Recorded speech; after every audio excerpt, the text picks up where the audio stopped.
bombastic side eye, criminal offensive side eye. Tapi bohong.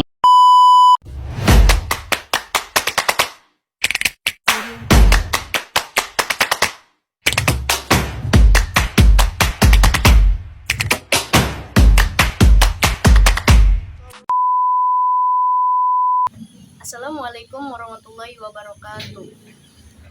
Oke, dengan adanya video ini, saya akan melaksanakan kewajiban saya sebagai salah satu mahasiswi Universitas Syadsi Madani untuk menjelaskan atau mempresentasikan tugas dari mata kuliah dasar logika dan algoritma.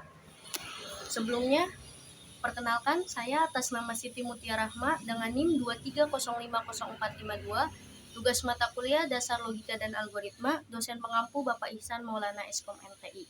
Adapun tugas yang sudah beliau berikan berupa membuat PowerPoint dan video interaktif presentasi mandiri tentang manfaat logika dan contohnya, fungsi algoritma dan contohnya, struktur dasar algoritma dan contohnya, dan membuat satu contoh algoritma dalam bentuk kalimat bahasa Indonesia dengan kasus kehidupan sehari-hari dan dibuat dalam algoritma psikot. Oke, untuk mempersingkat waktu, di slide ini menampilkan manfaat logika dan contohnya. Sebelum saya menjelaskan mengenai manfaat logika dan contohnya, alangkah baiknya kita harus tahu dulu apa itu logika. Dalam dunia IT, logika adalah cara berpikir terstruktur dan sistematis untuk memecahkan suatu masalah dan menyelesaikan tugas menggunakan komputer.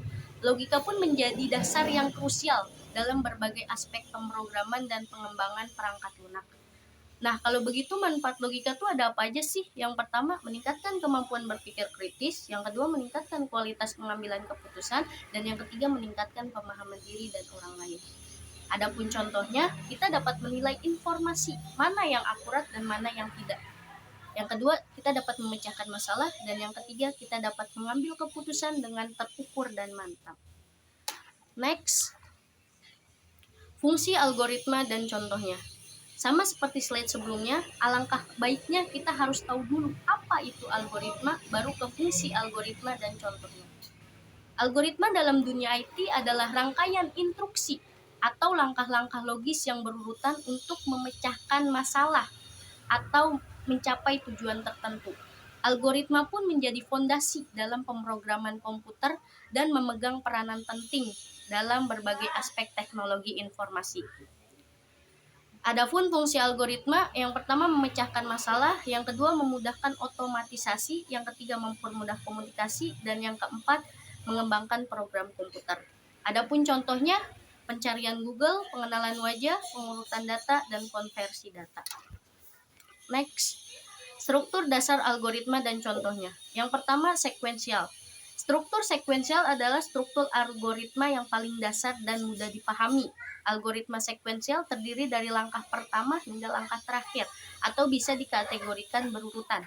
Adapun contoh struktur sekuensial dalam kehidupan sehari-hari yang saya ambil yaitu seperti membuat kopi, membuat teh, dan membuat mie instan. Yang kedua, seleksi. Struktur seleksi digunakan untuk memilih salah satu dari beberapa kemungkinan berdasarkan kondisi tertentu. Struktur ini biasanya menggunakan pertanyaan if atau switch dalam bahasa pemrograman. Adapun contoh struktur seleksi yang saya ambil seperti memberikan diskon pada pembelian berdasarkan jumlah barang.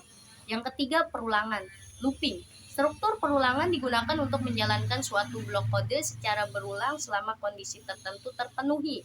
Struktur ini biasanya menggunakan pertanyaan for, while, atau do while dalam bahasa pemrogramannya. Adapun contohnya seperti mencetak bilangan dari 1 sampai 10. Next, berikut adalah contoh algoritma dalam kehidupan sehari-hari yang saya ambil yaitu membuat takoyaki. Yang pertama, persiapkan bahan-bahan yang diperlukan seperti air, roiko, telur, terigu, 1 butir telur, saus mayones, minyak, dan isian. Itu opsional, mau sosis, bakso, atau selainnya. Yang kedua, masukkan terigu, roiko, dan 1 butir telur ke dalam baskom dan campurkan dengan air, lalu diaduk hingga rata hingga menjadi adonan. Yang ketiga, ambil cetakan takoyaki, taruh di atas kompor dan nyalakan kompor dengan api sedang. Yang keempat, olesi cetakan takoyaki dengan minyak, lalu masukkan isiannya terlebih dahulu. Yang kelima, masukkan adonan terigu ke dalam cetakan sedikit demi sedikit hingga membentuk bulat. Ulangi hal yang sama hingga adonan habis. Yang keenam, setelah membentuk, angkat takoyaki dan taruh di piring. Yang ketujuh, jika Anda ingin menambah saus atau mayones, tambahkan sesuai selera. Takoyaki pun siap dinikmati.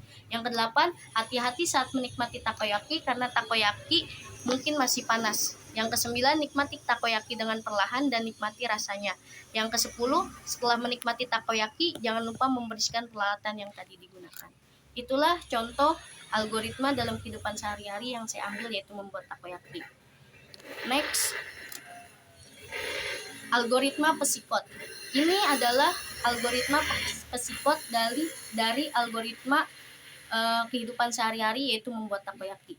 Yang perlu dipoinkan dalam algoritma Pesikot yaitu judul program, inisialisasi, proses, dan output.